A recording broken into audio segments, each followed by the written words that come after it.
അസ്സലാമു അലൈക്കും വറഹ്മത്തുള്ളാഹി തആല വബറകാതുഹു.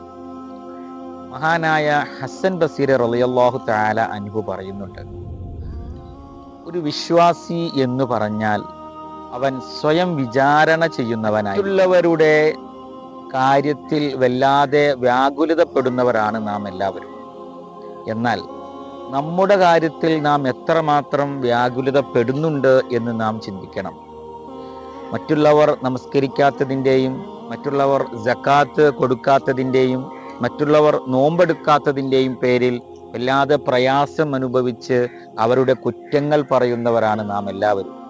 എന്നാൽ നമ്മുടെ ജീവിതത്തിൽ എത്രമാത്രം നാം ശ്രദ്ധ കൊടുക്കുന്നുണ്ട് എന്ന് നാം ചിന്തിക്കേണ്ടതുണ്ട്.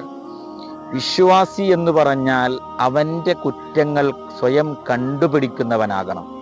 അവൻ്റെ കുറ്റങ്ങൾ കണ്ടുപിടിച്ച് അവൻ്റെ തെറ്റുകൾ തിരുത്തി മുന്നോട്ടു പോകുമ്പോഴാണ് ഒരാൾ യഥാർത്ഥമായ വിശ്വാസിയാകുന്നത്. അല്ലാഹു ഈമാൻ നൽകി അനുഗ്രഹിക്കട്ടെ.